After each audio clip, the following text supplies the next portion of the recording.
friends, welcome back to another episode of It's Showtime with me Obhipsha only on Rongin TV. যেখানে থাকছে entertainment world's এর বিভিন্ন খুঁটিনাটি updates, তারকাদের অনেক অজানা গল্প আর দারুণ মজার গসিপ। তাহলে চলুন শুরু করে দিই আজকের এপিসোড। আর প্রথমেই চোখ রাখবো আজকের আপডেটসে। প্রায় এক যুগের পর আবার বড় পর্দায় ফিরতে চলেছেন অভিনেতা অনির্বাণ ভট্টাচার্য। দেব শুভশ্রীর নতুন সিনেমা দেশু 7-এ তাদের পাশাপাশি অনির্বাণ ভট্টাচার্য একটি অত্যন্ত গুরুত্বপূর্ণ চরিত্রে অভিনয় করতে চলেছেন এবং চলতি বছরেই এই সিনেমাটি আসতে চলেছে সমস্ত প্রেক্ষাগৃহে। এর পাশাপাশি শোনা যাচ্ছে সৃজিত মুখার্জির সঙ্গেও নতুন কাজ করতে চলেছেন অনির্বাণ ভট্টাচার্য। সম্প্রতি সৃজিত মুখার্জি অনির্বাণ ও প্রসেনজিৎ চট্টোপাধ্যায়ের সাথে একটি ছবি পোস্ট করেন এবং এরপরই দশম অবতারের সিকুয়েল নিয়ে গুঞ্জন শুরু হয়। তবে অনির্বাণ প্রেমীদের কাছে এখন বড় আনন্দের খবর, কারণ পরপর নতুন কাজ আমরা দেখতে পেতে চলেছি অনির্বাণ ভট্টাচার্যের। সৃজিতের আগামী ছবি কুইন ভিক্টোরিয়া আর গোয়েন্দা কানাইচরণ। ক্রিকেটের 22 গজে ব্যাট হাতে ইধিকার লুক ছিল পরিচালকের প্রথম সারপ্রাইজ। নায়িকাকে নেট প্র্যাকটিস শেখাচ্ছেন খোদ সৃজিতই।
আর এবার আরও এক চমক দিলেন পরিচালক। গোয়েন্দা ঘরানার ছবি কুইন ভিক্টোরিয়া আর গোয়েন্দা কানাইচরণে নাকি সৃজিতের সুরে গান গাইবেন অভিনেতা গায়ক অনির্বাণ ভট্টাচার্য। যদিও এই নিয়ে অনির্বাণ বা পরিচালক কেউই মুখ খোলেননি এখনো, তবে এই প্রথম বলাটা একেবারেই ভুল হবে, কারণ এর আগে সৃজিত পরিচালিত শাহজাহান রিজেন্সিতেও গান গেয়েছিলেন অনির্বাণ।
যদিও সেটা সৃজিতের ছবি হলেও সুর ছিল অন্য কারোর, কিন্তু এবার পরিচালকের ছবি উপরন্তু তারই সুরে কুইন ভিক্টোরিয়া আর গোয়েন্দা কানাইচরণে সুর ধরবেন অনির্বাণ। সৃজিত অনির্বাণের যুগলবন্দি যে ম্যাজিকের সৃষ্টি করবে তা আর বলার অপেক্ষা রাখে না। তবে কি গান গাইবেন অভিনেতা গায়ক তা এখনো জানা যায়নি। এই বছর সৃজিতের উইঙ্কেল টুইকেল ও কানাইচরণ ছবির দিকে তাকিয়ে দর্শকেরা। সৃজিত বরাবরই সকলের চেয়ে একটু আলাদা ধরনের সিনেমা বানাতেই আগ্রহী। কিছুটা থ্রিলার, কিছুটা অ্যাডভেঞ্চার, আবার অনেকখানি রোম্যান্স অবশ্যই থাকে পরিচালকের প্রতিটা ছবিতে। রাজর্ষি দাস ভৌমিকের সৃষ্ট কাল্পনিক গোয়েন্দা চরিত্র কানাইচরণ, আর তা নিয়েই এবার ছবি বানাতে চলেছেন সৃজিত মুখোপাধ্যায়। কাশ্মীর থেকে কন্যাকুমারী এমন কোনো মানুষ নেই যিনি অরিজিৎ সিং এর ভক্ত নন। প্রেম হোক কিংবা বিচ্ছেদ, জীবনের সব ক্ষেত্রের অন্যতম দাওয়াই হচ্ছে যেন এই মানুষটির গান। চলতি বছরের শুরুর দিকেই তিনি জানিয়েছিলেন যে তিনি নাকি আর প্লেব্যাকে গান গাইবেন না। তবে সম্প্রতি শোনা যাচ্ছে ইমরান হাশমির নতুন সিনেমাতে প্লেব্যাক করতে চলেছেন অরিজিৎ সিং। এই সবকিছুর পাশাপাশি তার ব্যক্তিগত জীবন নিয়েও তিনি কিন্তু বরাবর একজন সাদামাটা মানুষ থেকেছেন। মুর্শিদাবাদের জিয়াগঞ্জে একজন অত্যন্ত সাধারণ মানুষেরই জীবন যাপন করেন এই গায়ক। একজন এত বড় মাপের গায়ক হওয়া সত্ত্বেও বরাবর মাটিতে পা রেখে চলতেই পছন্দ করেন তিনি। সম্প্রতি তার ফ্যান ক্লাবের পক্ষ থেকে তার এবং তার স্ত্রী কোয়েলের একসঙ্গে দুটি ছবি পোস্ট করেন তারা। তার স্ত্রী কোয়েলও তার মতোই একেবারে সাদামাটা জীবনই পছন্দ করেন। ফ্যান ক্লাবের পক্ষ থেকে পোস্ট করা ছবি দুটিতে তাদের দুজনের রসায়ন একেবারে চোখে পড়ার মতো। 2014 সালে বিয়ে হয় এই তারকা দম্পতির। তবে এটি দুজনেরই দ্বিতীয় বিবাহ। এখন দেখার অরিজিৎ সিং এর নতুন প্লেব্যাক আমরা কবে শুনতে পাচ্ছি। অরিজিতের আকাশ ছোঁয়া সাফল্য হলেও তিনি সাদামাটা ভাবে থাকতেই ভালোবাসেন।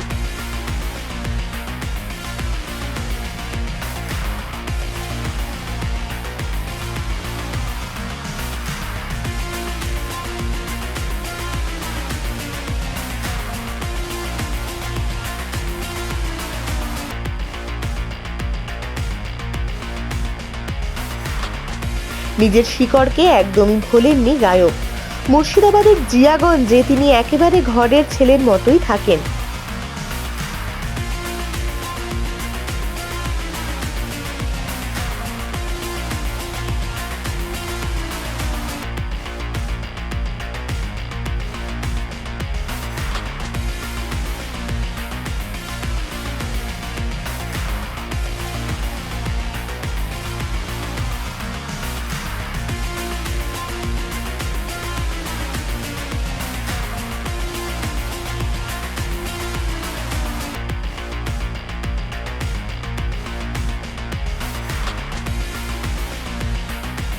স্ত্রী কোয়েলকে নিয়ে মাঝে মধ্যেই তাকে স্কুটি করে বেড়াতেও দেখা যায়। অরিজিতের ফ্যান ক্লাবের পক্ষ থেকে যে ছবি দুটি শেয়ার করা হয়েছে সেখানে গায়ক ও তার স্ত্রীর রোমান্টিক মুহূর্ত ধরা পড়েছে।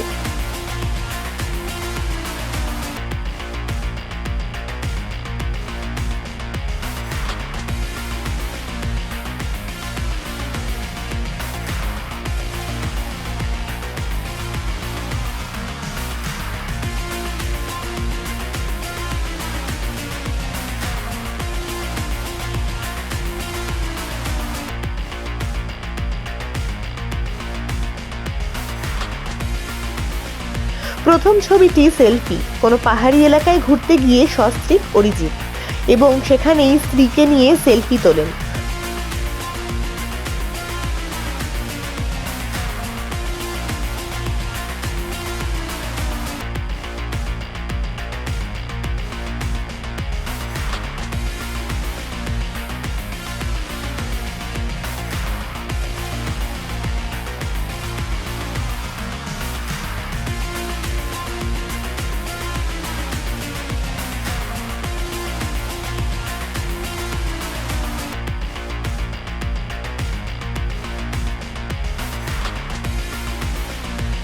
কোয়েলের চোখ আটকে রয়েছে তার স্বামীর দিকেই।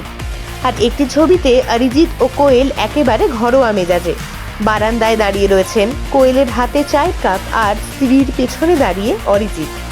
নিজেদের ব্যক্তিগত জীবনের মুহূর্ত কখনোই শেয়ার করেন না গায়ক।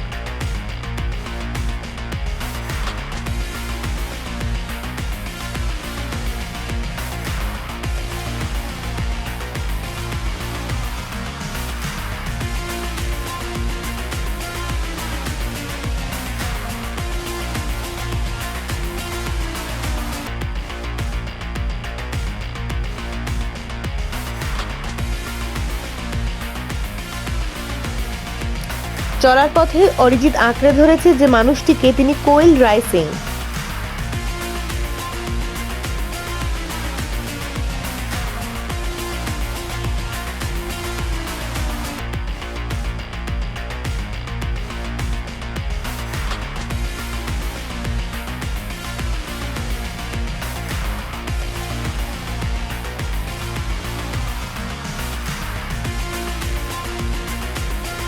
কোয়েল গায়কের জীবনসঙ্গী তো বটেই, ছায়া সঙ্গীও। এমনিতেই সারাক্ষণ কোয়েলকে আগলে রাখেন গায়ক। তার প্রায় সব অনুষ্ঠানেই সঙ্গী তার স্ত্রী, তবে বেশিরভাগ সময় মঞ্চের পেছনে দেখা যায় তাকে।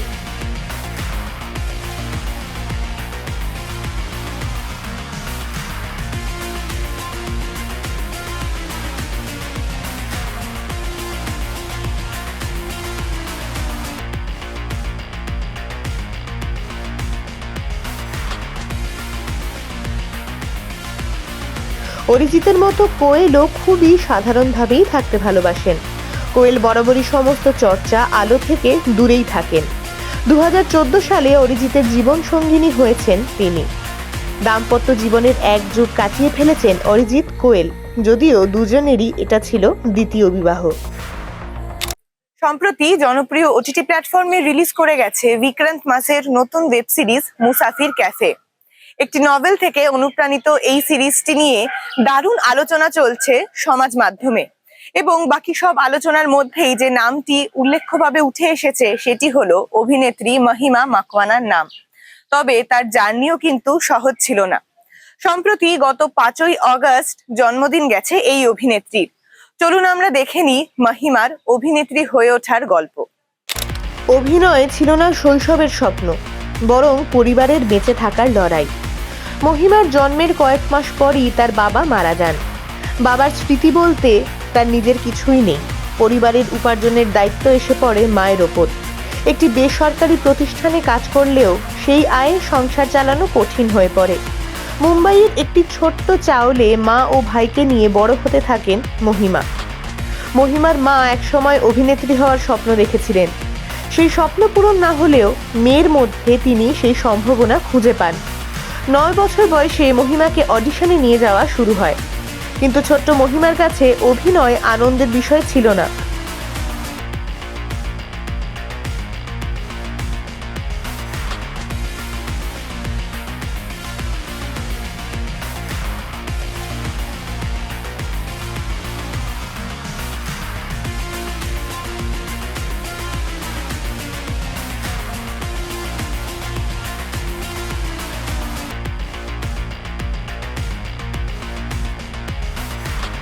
বরং স্কুল শেষে বাসে করে এক অডিশন থেকে আরেক অডিশনে ছুটে বেড়ানো ছিল ক্লান্তিকর এক রুটিন। বন্ধুরা যখন খেলাধুলো করত বা স্কুল জীবন উপভোগ করত, তখন মহিমার দিন কাটতো শুটিং ফ্লোরে। নিয়মিত স্কুলে যাওয়ার সুযোগও ছিল না।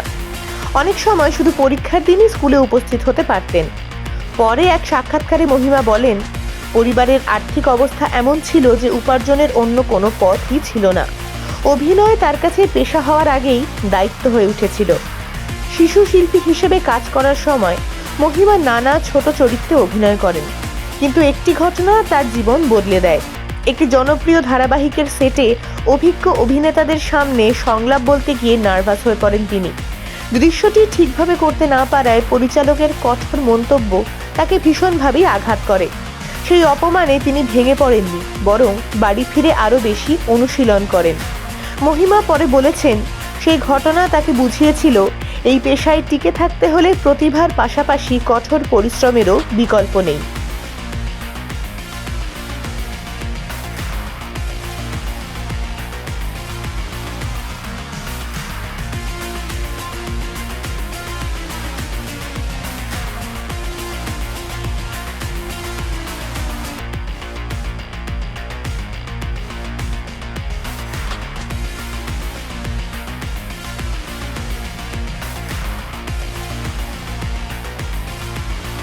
টেলিভিশনে বড় সুযোগ আসে কিশোরী বয়সে।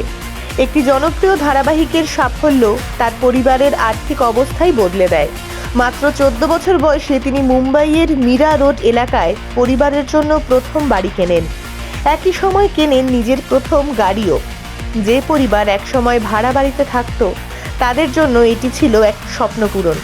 মহিমার ভাষায় তার মায়ের একটাই ইচ্ছে ছিল, নিজেদের একটি বাড়ি হবে। সেই স্বপ্ন পূরণ করাই হয়ে উঠেছিল তার জীবনের সবচেয়ে বড় লক্ষ্য। শিক্ষার্থী আন্দোলন নিয়ে সম্প্রতি ধারাবাহিকভাবেই বিতর্কিত মন্তব্য করে চলেছেন অভিনেত্রী এবং বিজেপি সাংসদ কঙ্গনা রানাওয়াত।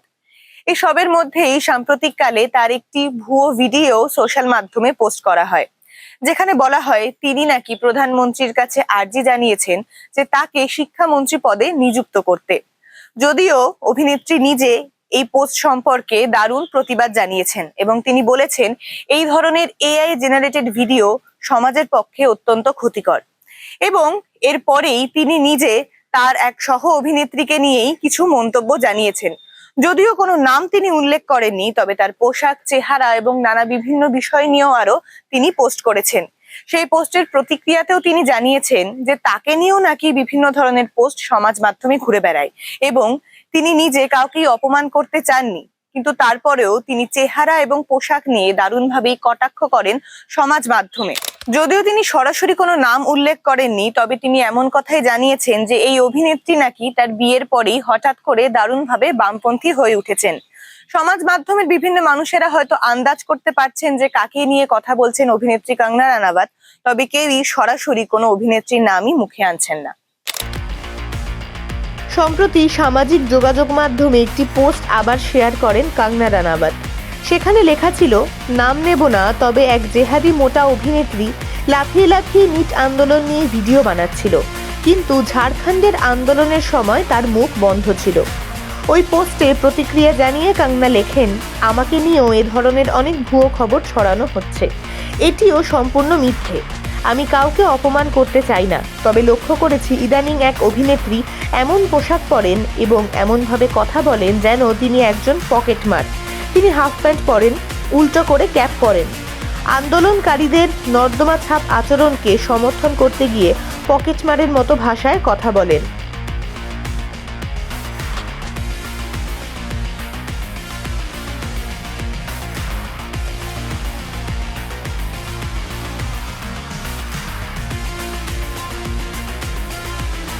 পোস্টটি শেয়ার করার পর একটি ভিডিও বার্তাও প্রকাশ করেন কঙ্গনা। সেখানে তিনি বলেন, কিছু সহ অভিনেত্রী দীর্ঘদিন ধর্ম ও রাজনীতির মতো বিষয়ে নিরপেক্ষ থেকেছেন, কিন্তু বিয়ের পরে হঠাৎই কট্টর বামপন্থী হয়ে গেছেন। কঙ্গনা বলেন, এতে আমার কোনো আপত্তি নেই, সংবিধান সবাইকে মত প্রকাশের স্বাধীনতা দিয়েছে, কিন্তু আমি আগে একজন মধ্যপন্থী হিন্দু ছিলাম। এখন যদি আমি সঙ্গী হয়ে উঠি তাহলে আমাকে কেন কটাক্ষ করা হবে?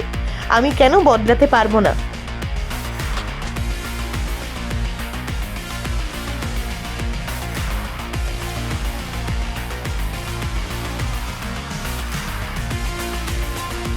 ভিডিওতে তিনি আরও বলেন, আমি বহু বছর আগে আধুনিক ছিলাম, এখন যদি আমি একজন কট্টর হিন্দু হয়ে উঠি তাতে অন্যদের আপত্তি কোথায়? অভিনেত্রী বিজেপি সাংসদ কঙ্গনা রানাওয়াত এবং অভিনেতা কমেডিয়ান বীর দাস 2014 সালে রিভলভার রানী নামক একটি ছবিতে একসঙ্গে অভিনয় করেছিলেন। এই ছবিতে তাদের বেশ কিছু ঘনিষ্ঠ দৃশ্যও ছিল। শোনা যায় নাকি এই দৃশ্যে অভিনয় করতে গিয়ে অভিনেতা কমেডিয়ান বীর দাস ক্ষতিগ্রস্ত হয়েছিলেন। সম্প্রতি সিমি চন্দকের একটি পডকাস্টে এই নিয়ে আবারও কথা তোলেন তিনি। যদিও এই বিষয়ে অভিনেতা অভিনেত্রী কেউই এখনো পর্যন্ত কোনো মন্তব্যই করেননি। কঙ্গনা রানাওয়াতকে শেষ দেখা গিয়েছিল ভারত ভাগ্য বিধাতা ছবিতে। Well, that's it for the day. আবারও নিয়ে আসবো নতুন নতুন খবর, আপডেটস আর অনেক মজার মজার গসিপ। চোখ রাখুন, দেখতে থাকুন it's show time with me অভিপ্সা, only on রঙিন টিভি।